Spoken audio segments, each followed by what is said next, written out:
All right. Hello, everyone. Thank you for joining us at the fourth meeting of the year. Today, we will be discussing quite a few things that are very relevant to our futures.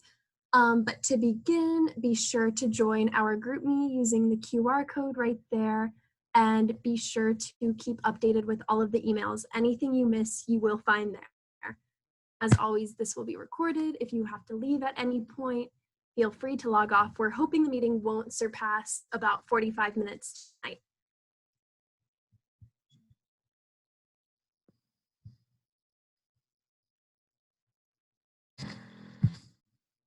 Okay.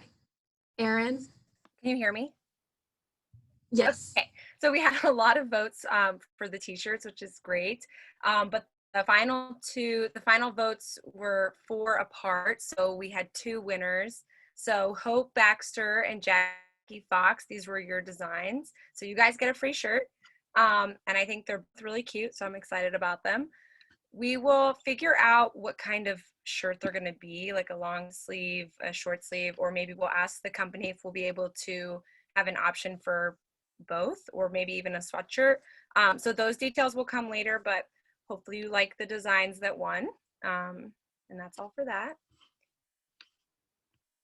And then just a few other things. If anyone's been using the roadmap prep series that I sent out the discount code and 2 free memberships 2 weeks ago, just let me know what you think of it so far. The guy who started it has been asking me for feedback because it's a newer thing this year. So you can email me if you have any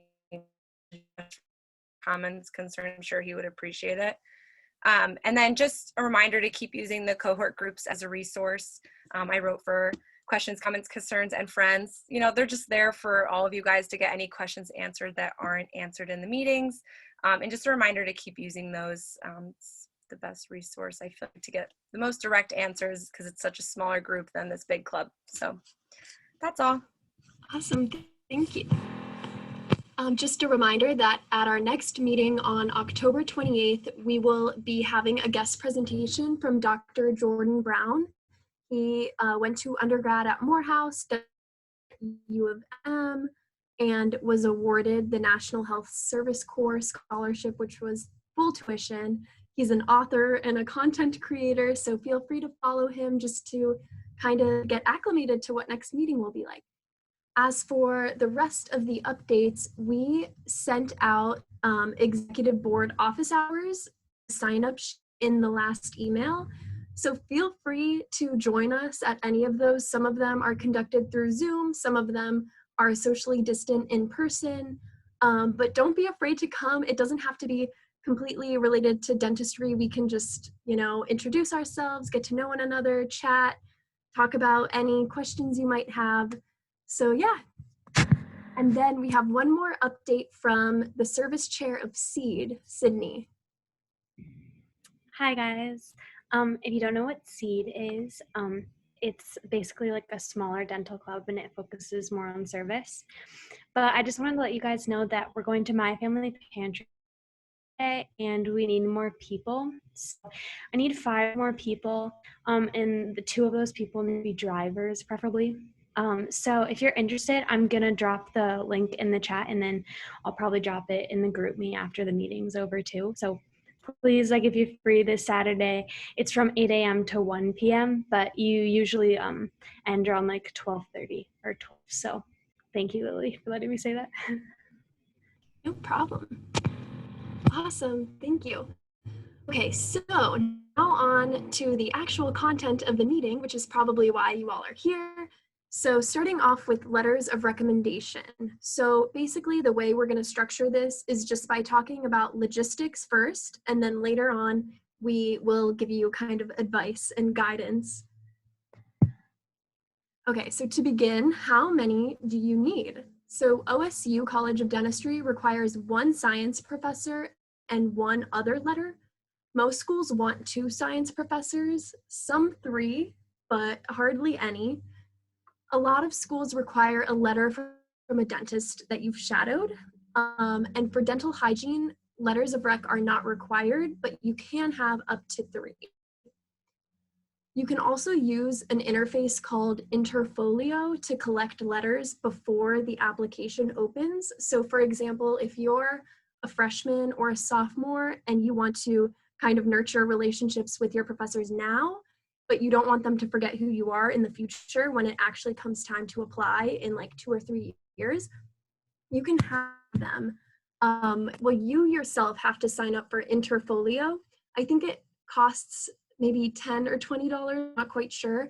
But basically, it acts just like the dental school application, but it's kind of like a middleman. So instead of sending them directly to the dental school app, it will send here as kind of like a little interim waiting in this little space until you actually go to apply.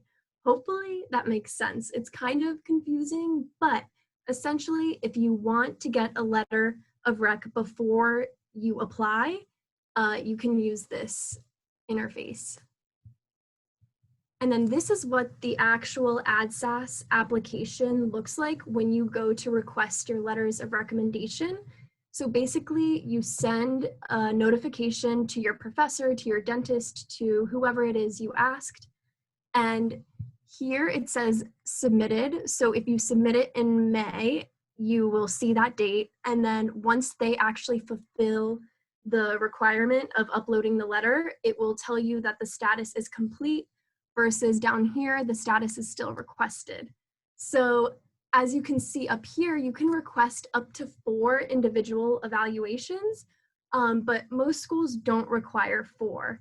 But that's the maximum. So I'm sure a lot of people don't have, a hard time overflowing. It's usually getting to the bare minimum that's hard. Okay, are there any questions about the logistics so far? I know that might have been a little overwhelming, but let's see.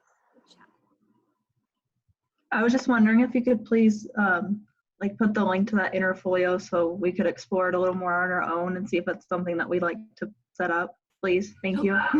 Yeah, no problem. One of the eBoard members will send that link in there at some point, and if not, we will send it in the group chat for sure later tonight.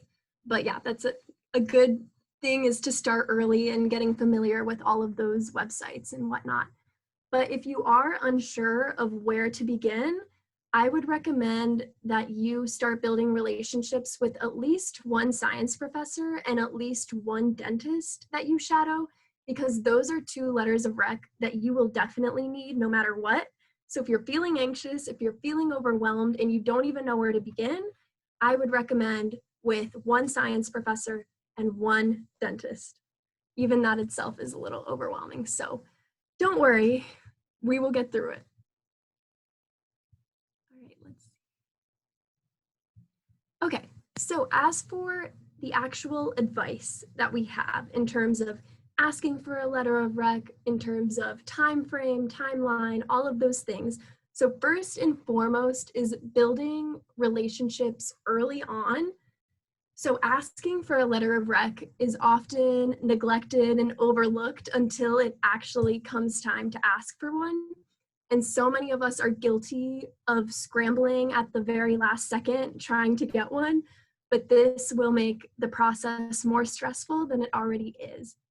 And it might sound obvious, but starting to nurture these relationships very early is kind of the best advice that we can give you, and your future self will thank you for doing that. And that's a phrase you'll probably hear a lot tonight. So yes, get to know your professors and pre-health advisors, ask questions in class, stop by during office hours, help with research if that's an option or something you're interested in. You can maybe even become a TA, although most people don't go that far. So don't feel like you need to, step over so many barriers. And then building a relationship outside of the class reiterates that you're a motivated student and that you're ready to take an active role in your education. All right, so we can't really be building relationships in person, obviously, at the moment. So through Zoom for now, these are just a few things that I thought of. If anyone else can think of anything beyond this, please feel free to drop it in the chat. So the first thing is to keep your camera on if possible. If you can't keep your camera on, setting a little profile picture or like an icon in your Zoom for when your camera is not turned on could also be awesome. I've seen that a few people in the club have a photo of themselves. So that will just help with like facial recognition, which is pretty easy in the classroom, but a lot harder over virtual. And also try to speak up during class, especially through Zoom, because at least speaking from my own experience, a lot of professors appreciate when you actually speak out loud because it makes them feel like they're actually talking to an audience and not just a blank wall.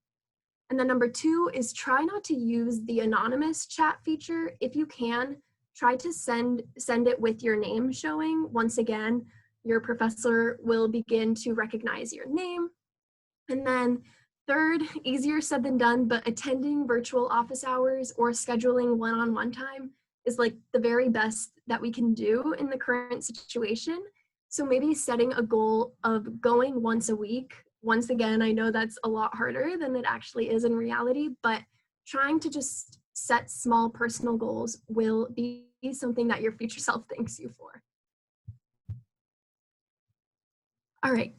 The next thing is to choose your letter writer wisely. So selecting a professor who you have bonded with or who knows you well outside of the classroom, maybe even, they should be able to write good things about you and your character and your potential. And obviously don't pick someone who can't, pick you out of a crowd to recommend you. This seems pretty obvious, but sometimes it gets overlooked. Next is to meet in person or via Zoom to request the evaluation. So set up a time to meet with your professor or whoever it is that is recommending you in person or over Zoom, I guess, and start this process about 8 to 10 weeks before the letters due. Obviously, you can start much, much earlier than that, but that is kind of the latest timeline you kind of want to give that recommender because they have very busy schedules. So trying to stay within that 2-month range would give them enough time to, think, write, and get that letter submitted on time.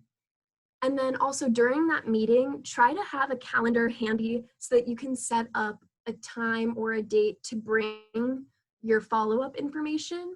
Obviously, you can kind of use email now. You don't really have to bring in a portfolio with all of your printed out information, but some people do that, and that's also great to have like a tangible, concrete folder with all of your stuff, or sending an email is a great alternative.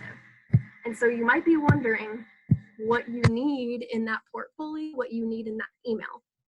So it's important to make the process as easy as possible for your recommender, and do that by providing them information about you instead of them just coming up with, far-fetched things within your letter.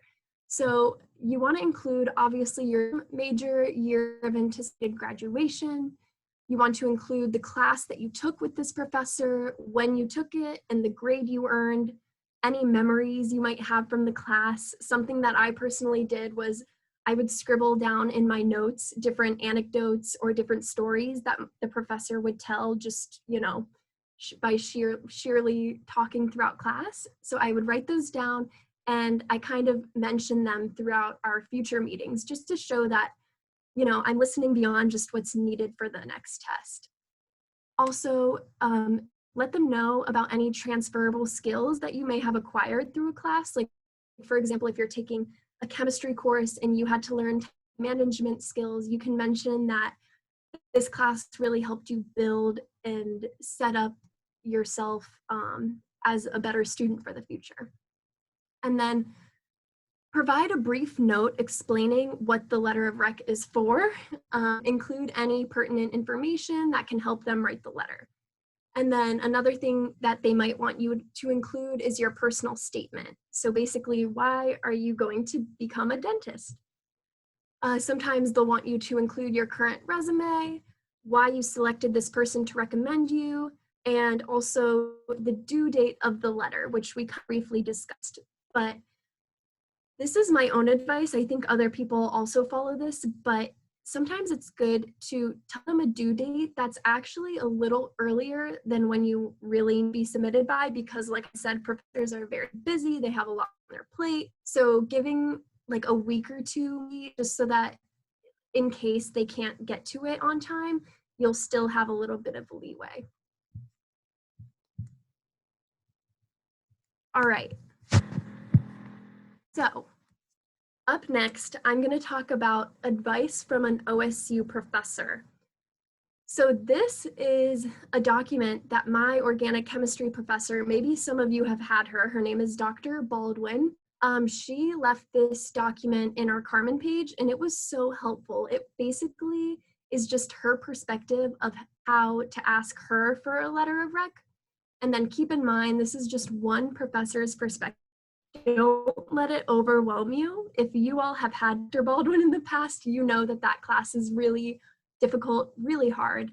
But I think that this is really valuable advice, so I thought I would share it.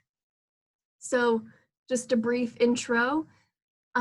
She's not an expert, and these are simply things that she has learned in the past few years from experience. So lots of words, but I'll just kind of steer towards the underlined material. So she starts off by saying that letters of rec from a professor's perspective kind of stink. They take a long time to write and compose, and as students, we might not think it's a big deal, but to a professor, it is a lot of work. And they are happy to write students letters of rec because they want to see us meet our goal, but approaching the letter of rec process like wisely and confidently is really important. Okay, so the first tip that she has for us is pretty obvious once again, but you have to make yourself known. A simple introduction isn't good enough. Showing them that you're dedicated to their subject is so important. And then she talks about how she one time had a student that during the first week of class told her that she was applying to medical school and that she was planning on asking Dr. Baldwin for a letter. And Dr. Baldwin personally says that she appreciated that the student asked so early because it kind of provided Dr. Baldwin, like, she knew to look out for her and she knew to be intentional about her. So some professors prefer that, some don't. It's totally up to you and what you think the professor might prefer. Tip number 2 is to talk about stuff other than the subject. This might be a little harder over Zoom to kind of have that interpersonal connection, but professors really appreciate being able to add a personal anecdote to your letter of rec. She says that anyone can get a grade, but can you be a normal human being at the same time? Can you learn to manage personal life and academic life, real life skills, blah, blah, blah, blah.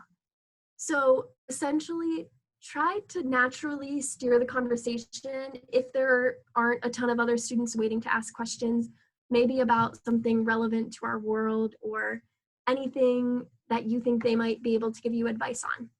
And then the last line here says, people skills and personal skills can shine through, which is really important in a letter of rec. Especially as dentists, we'll be committing our lives towards such an interpersonal, relationship-oriented field. Tip number 3 is to make all communication professional, specifically with emails. She has had students send her emails without a greeting, without a signature, without, all of these essential components of a basic email. And in a bigger picture, says it's important to have personal skills and able to communicate clearly and professionally. Tip number 4, and sometimes this is the hardest for people, including myself, but that is to ask in person. She says, I can guarantee you that this is not the first time we've been asked for a letter. It speaks more to your character to show the professor respect and ask face-to-face or over Zoom. She says that too much is done over email and it sometimes loses that personal interaction. This also helps with being recognizable. Finally, she says, after you've asked, send a follow-up email with all of the relevant information that we just went over in the previous slide. Okay, let's see. Tip number 5 is to recognize when you might need to ask someone else. And this can be kind of tricky and kind of a tough pill to swallow. But she says that sometimes a professor might be hesitant or leaning towards saying no to a letter. She says, I would take this as a signal to consider asking someone else because a mediocre letter can sometimes do more harm than a negative letter. And she says, obviously, don't disrespect the current person you're asking, but keep that thought in the back of your mind. And then finally, tip number 6 is to keep in contact with the writer, and at the very least, send a thank you card or a thank you letter or a thank you email. It's also nice for professors who wrote you recommendations to kind of hear it's through your journey. So if you applied to dental school in June and maybe you start hearing back about interviews in September, maybe you can send them an email and thank them and remind them and update them on your current situation. And then ultimately, hopefully if you get accepted in December, you can tell them the good news. And then the last line here says that it helps keep us motivated to be the best at our jobs. And just in conclusion, you all can read this if you would like in the future. I'm not gonna read it word for word, but she just says that some of these things might be obvious to us, but they're often neglected by students when it comes to actually asking. So that was a lot. To summarize everything that I just said, the most important thing is to try to start early. It's okay if you don't know exactly what schools you're applying to. Like I said earlier, kind of sticking with one science professor and one dentist is awesome from freshman, sophomore, junior year. Trying to get those essential 2 people will set your future self up for success. And letters of rec can be daunting, very scary, very intimidating, but remember that they're just one piece of your application. They are really important, so it is necessary to spend a decent amount of time building those relationships and preparing that information, but ultimately don't let it scare you too much. And then lastly, it's better to be over-prepared than under-prepared. So what I mean by that is building relationships with all of your professors, whether you plan on asking them for a letter of rec or not, is really beneficial because speaking from personal experience, there are a few professors who I easily could have kind of gone the extra mile just to raise my hand and be more engaging.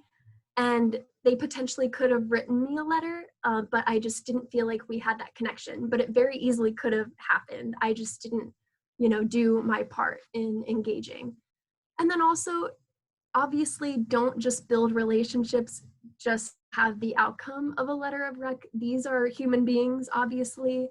They have so much experience that they can share with you. So at the end of the day, just treating them like a respectful individual, which I know you all will do, but just an important reminder. Okay, I'll give everyone a moment to recollect themselves since that was definitely a lot of information. But up next, we are going to be talking about resume building. I know there's a lot of questions in the chat that I definitely could not keep up with. So don't worry, those questions will be answered if they haven't already been. But we're going to listen to Catherine, who is the ODA liaison, kind of give us an overview on what resume building is. Hello, everyone. I'm so excited about this.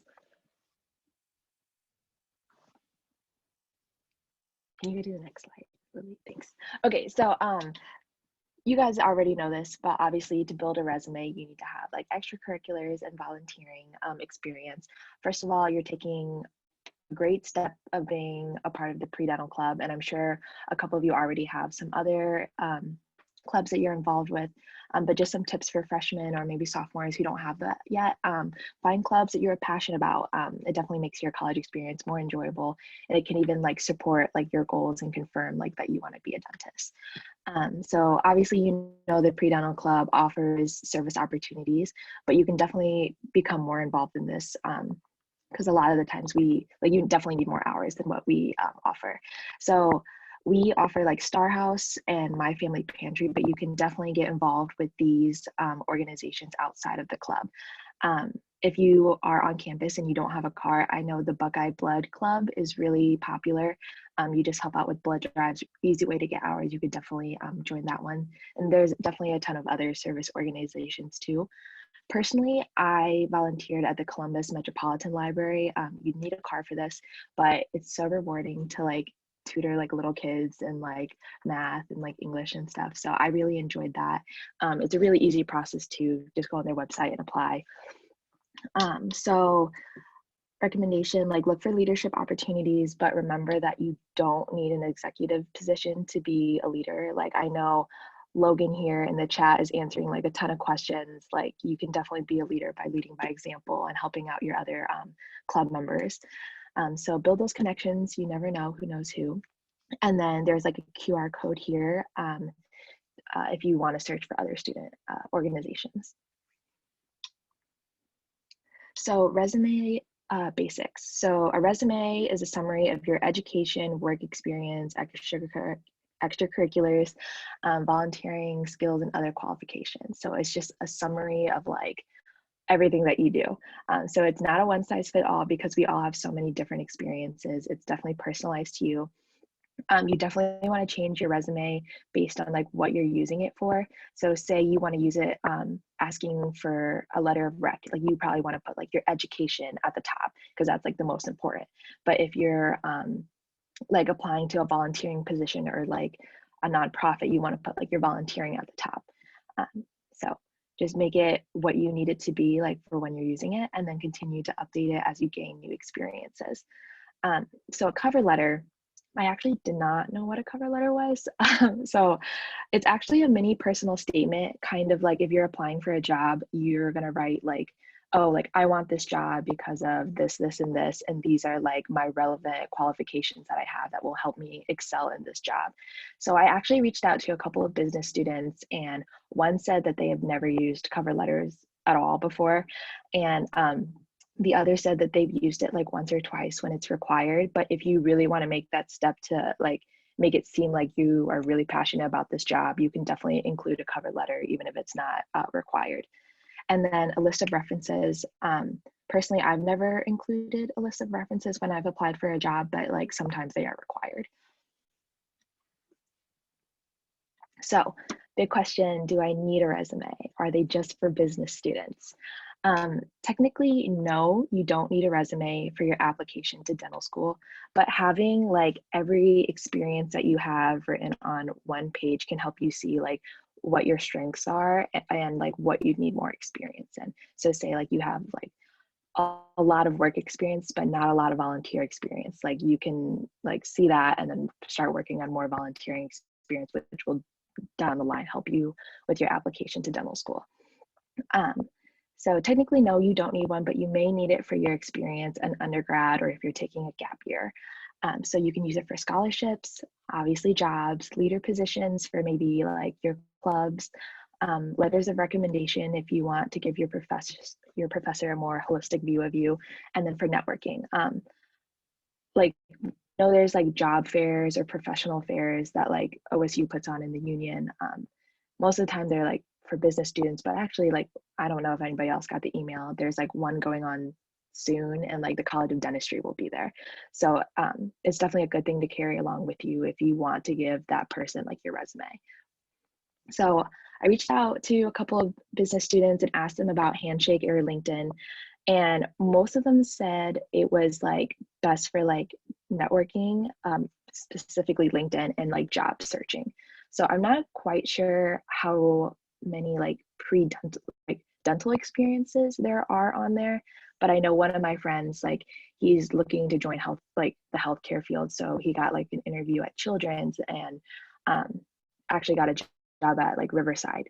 So you can definitely use this to like search for a ton of different job opportunities, like if you're interested in research or if you want to go like work in a hospital for a little bit. Like remember that not everything that you do has to be related to dentistry, and you're allowed to like explore your other interests. So that might be a good way for you to do that.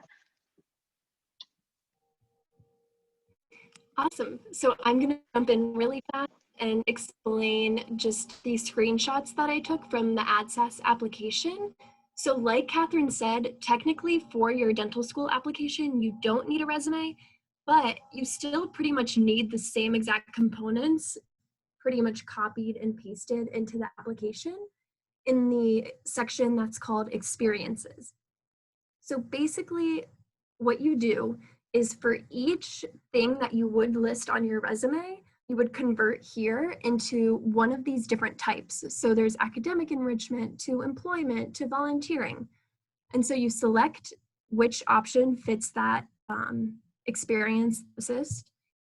And then you kind of write all of these details about whatever it is that you did. So the title, was it paid? Was it volunteer based? And how many hours and weeks and all of that, fun stuff. And then also just a description / key responsibilities, which is pretty much exactly what you would write in your resume. And then finally, you would just click the yes button here. So to help everyone with this process, I personally think that this is one of the most helpful things that we can give to you right now. And this is the AdSAS Experiences template. So basically, if you go to this Google Doc, you can copy and paste this into your own Word document and basically start filling it out. And it is word for word what is on the application. We just, copied and pasted it onto this document. So basically, whenever you volunteer at My Family Pantry, you can start filling these out so that when it comes to the actual application, you're not overwhelmed with a bunch of different entries. And once again, updating it frequently and consistently instead of doing it all at once, in June when you're applying, or whenever it is, will definitely save you a lot of stress. Okay. So I got a lot of my sources from like Ohio State and from like the business students that I like talk to. So I have a couple of like layouts of resumes. So this is a chronological resume. It's one of the most common and recommended. It's based on like your experience and like your work experience. So you list things in like reverse chronological order, like putting your most recent thing at the top because you're probably more likely to be able to speak on that experience the most with details. And it can also show that like you're building on your job. So like the one at the top is probably more like using your skills more. And you can also like, it doesn't have to be in chronological order. Remember, like every resume is just like what you want to make it. So if like a past experience is more relevant to what you're applying to, you can definitely like switch things around. Next is a functional resume.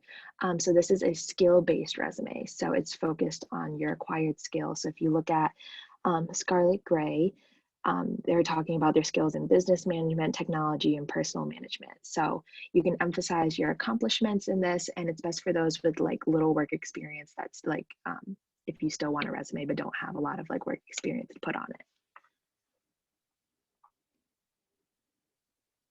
And then a combination resume, this is probably more realistic for like all of us, because I'm sure not all of us have like a ton of work experience to put on there.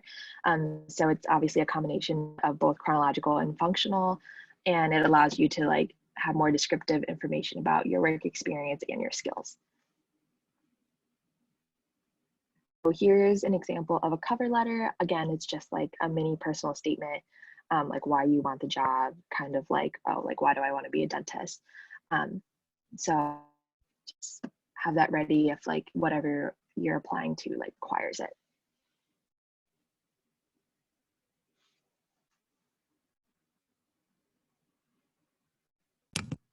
Okay, so now we are going to watch a brief video that kind of just summarizes everything that Catherine has said.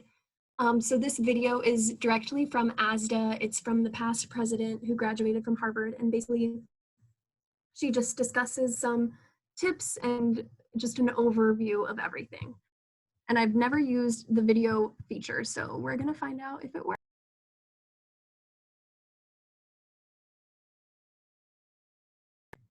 If you can't hear it, let me know and I'll try to fix that.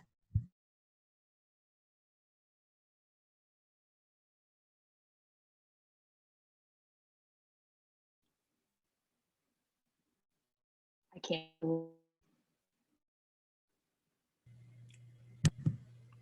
Okay, 1 second. Let's see.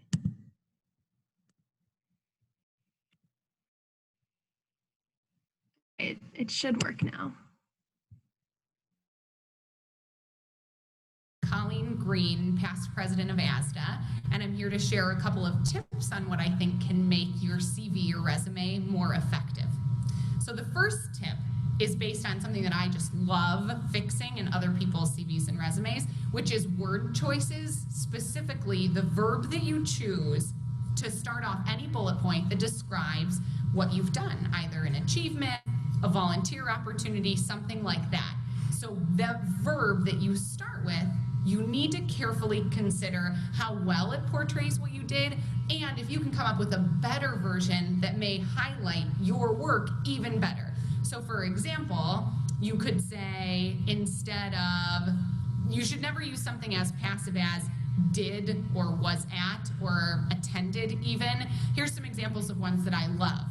So developed is a great example of one where it shows you're creative, you're took initiative, you did something more than just made or wrote or something like that. So developed is one. If you got a group of people together and you wanted to describe that the best way you could, another really strong verb that I like is mobilized. And I think that's going to catch the attention of your reader, and you should start every bullet point with one of those powerful verbs. Another thing I think we all could do a much better job about, and I am guilty of this every time I look at my own, is we always include too much. We clutter. And that's a bigger topic, but in general, you need to strongly consider decluttering and decompressing your resume and CV, because if you include every example of everything you've ever done, your reader is going to find your content to be so unfocused, they're not going to know how that relates to what you're going for. Or even, let's say I'm a pediatric dental resident. If I were to include every time I've ever worked with a child, it almost might look a little desperate, and you need to pick what is the most unique, passionate thing you did that you really were good at and that you would want to talk about in an interview and you think conveys your commitment to the field. And it isn't everything you've done. So you have to just go through that painful process of cutting things so that what you did that was just such the perfect example shines through. Good luck. It's extremely hard, but worth it.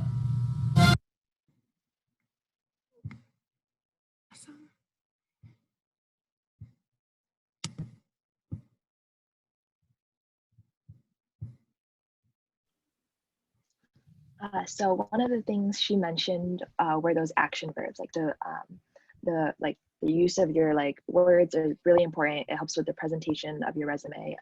When I was doing research for this, I think I found a source that said it only takes 15 seconds for someone to judge your resume or something like that. So you definitely want it to be one of your best work. So I have a little link here with a ton of action words if you guys want to use that. There's a link here for detailed resume content if you want more descriptions of what you should write for extracurriculars, volunteering, how you should phrase those things. Definitely click on that link. And then the last one is just general guidelines, how long should your resume be, and yeah. And then, so Ohio State seriously has so many resources. I got this email a week or two ago. You can send your resume to VMOC for resume feedback. They score it and compare it to other resumes that people your age have submitted. So if you sign up with your OSU email, it's free, and they can score it and give you feedback on that, which is awesome. I also found a link for Handshake, how to sign up for that if you guys are interested in that at all. And then I noticed that every college has a website and career support and stuff like that. So I linked the arts and sciences one here because I'm sure that's encompasses a lot of us here. Career counseling and support services, they have a lot of good resources as well. And Young Success Center also has a lot of resources. So that's all I guess like I wanted to do this presentation because like when we talk about like ODA a lot, I know we're not doing events right now, but when you volunteer at an ODA event or if you go to Chicago, like these are opportunities for you to get your name out there and talk to people at the ODA. So like resumes can be like really important for networking. Like if you want to like follow up with them, like giving them your contact info. Personally, like our relationship with ODA is very relaxed. Like you definitely don't need to like bring a resume, but if you are organized, like if you are interested in organized dentistry, like that is definitely like something that you can do. So thank you all for listening to me. I appreciate it. Thank you, Bryn. Does anybody have any questions that haven't been answered in the chat that they want to ask out loud, or you can send it again in the chat? It can be either about resumes or it can be about letters of rec.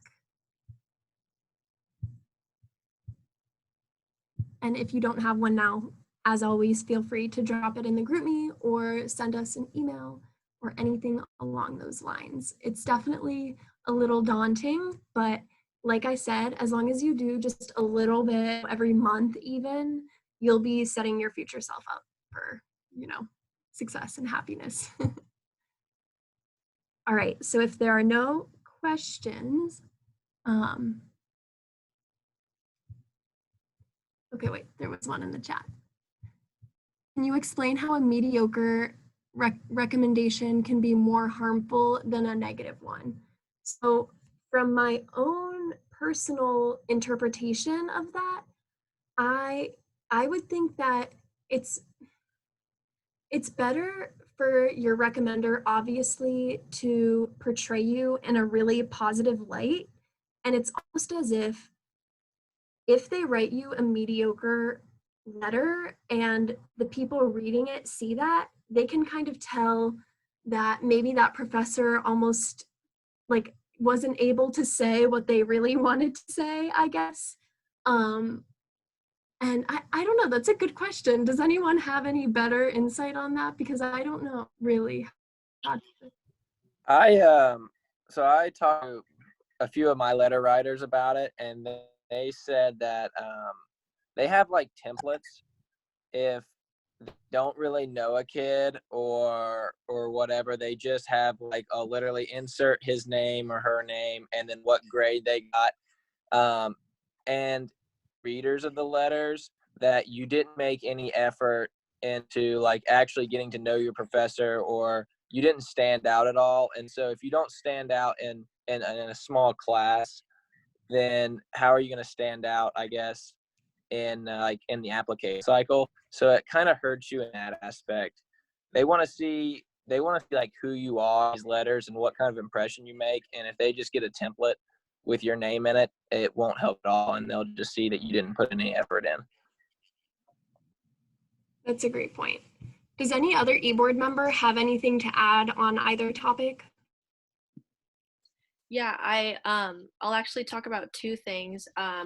One, for letters of recommendation. I know it's really hard to get close to professors, even if you do go to office hours, it's still difficult. What I would recommend is doing the take your professor to lunch thing through College of Arts and Sciences. Obviously, that's not feasible now, but maybe next year that'll be a thing again. But basically, you sign up through I think I got it like through an email that they sent us, but you sign up and you get like $10 of dining dollars, and so does the professor, and you can just go to any college dining area and get lunch together. And I did it with my friend because I was actually too scared to do it by myself, but she also wanted a letter of rec from this professor. And it's just a really great way to like actually get to know them, because when you're in office hours, I mean, you're mostly just talking about like the actual class itself. So it's really hard to like actually get to know them on a deeper level. So that lunch thing is a really good idea in my opinion. And then I wanted to say for the experiences on the ADSAS, like the template that Lily put up, I would highly recommend doing that. Or even if you don't, just at least keep track of the dates you were there, how many hours you worked, and the contact information of that person, and maybe just like a little bit about what you did at that. Like I had a notes area on my phone, and I just like kept all of that information, because that is like honestly one of the most frustrating parts of the ADSAS is like trying to remember just the dates you did that one like 2-hour event, and it was like 3 years ago and you don't remember when or how you did it. So keeping track of that will save you a lot of pain in the future. Those are great points. Thank you, Joanna. Are there any other comments that anyone wants to make? Any advice, guidance? I saw a question in the chat about shadowing. It seems like it's been answered, but basically, yes, start shadowing as early as you can. That's obviously not super possible right now, but there are also people who literally have gotten their shadowing hours done the summer that they were applying, or who changed career paths to dentistry like pretty last minute and ended up getting like so many hours within 2 months. So even if you feel like you're behind, you will get there and you will hit that mark of whatever you're aiming for.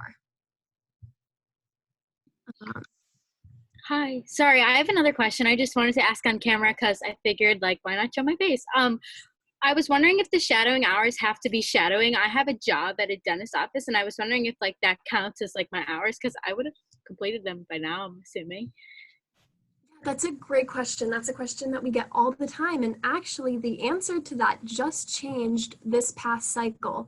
So the answer used to be no, those wouldn't count towards your shadowing hours. But thankfully, they've changed that rule. And so now if you work in a dental office, or if you're a dental hygienist, any type of paid work within the dental field is considered shadowing, from my understanding. I'm pretty sure almost every school is starting to adopt that. I know OSU, College of Dentistry, for a fact, has adopted that measure.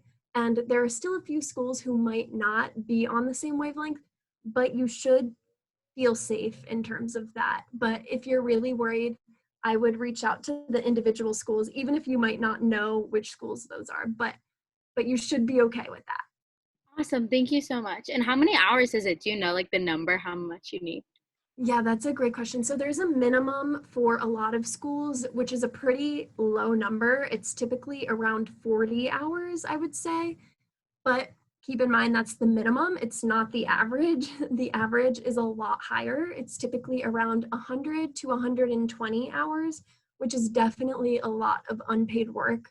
But if you are able to start early and split those hours up, just a few a week, a few a month even, you'll definitely hit that mark sooner than you would expect. But yeah, typically the average is a little over 100. Thank you so much. To add on that, so if you work at a dental office and you have all of your hours with that dental office, try to diversify. So if you're working for a general dentist, maybe go shadow a few different specialties, because in interviews, sometimes they'll ask you about, tell me about a few different shadowing experiences that you've had. And if you only have like one type and it's actually work, then they might not like your answer as much. So kind of give yourself like a few different options to talk about, just because there's a lot of interesting things going on in dentistry. And before you get to school, you don't know what like exactly that you're going to do. So try to diversify a little bit also. Thank you. Yeah, I have like upwards of 1,000 hours at this pediatric dentist office, so I should probably spend some time elsewhere. It's a lot of hours in one place. But yeah, thank you so much for the advice. I appreciate it.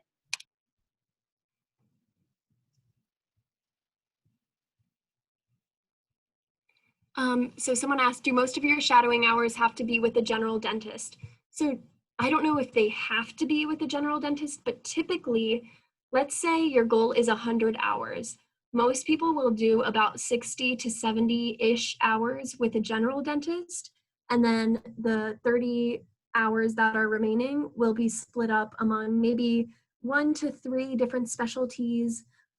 So most people do the bulk of their shadowing with a general dentist, and that's typically recommended because at the end of the day, you will be a general dentist, and they want to make sure that you've seen enough from the basic DDS level that this is the field you want to pursue.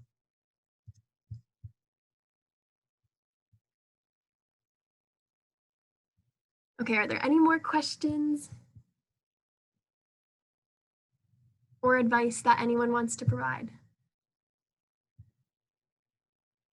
Awesome. Okay, so all of these links, this PowerPoint will be sent in the email, so you can find all of these links easily and read these different documents back to yourself when the time actually comes to apply or, apply for a job or something. Awesome. Okay, you all are free to go.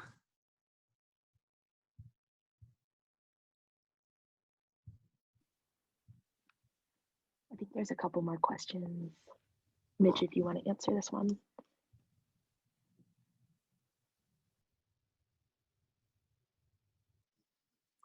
Honestly, I'm not quite sure what the difference between a family dentist is and a general dentist. I was from a They were small town, basically so the same.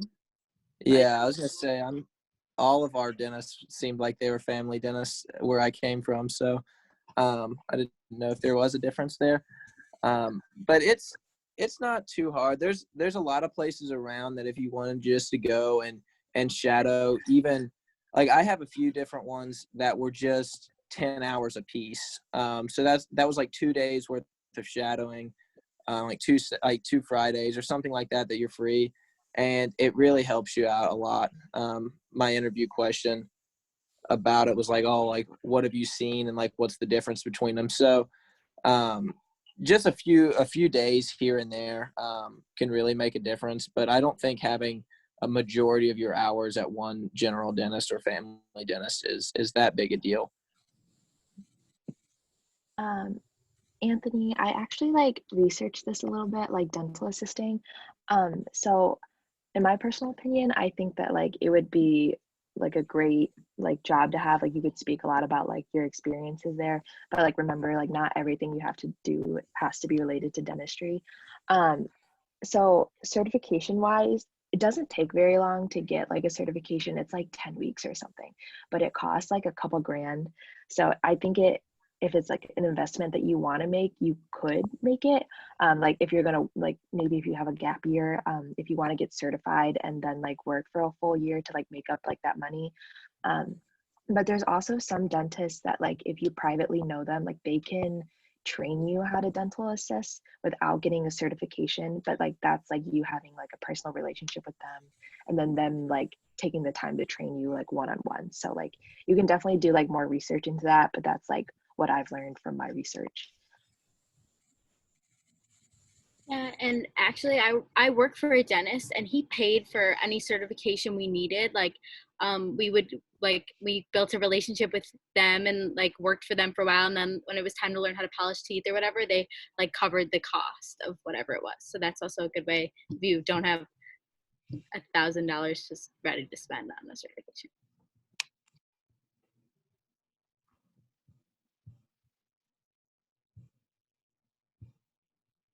Awesome. Cool.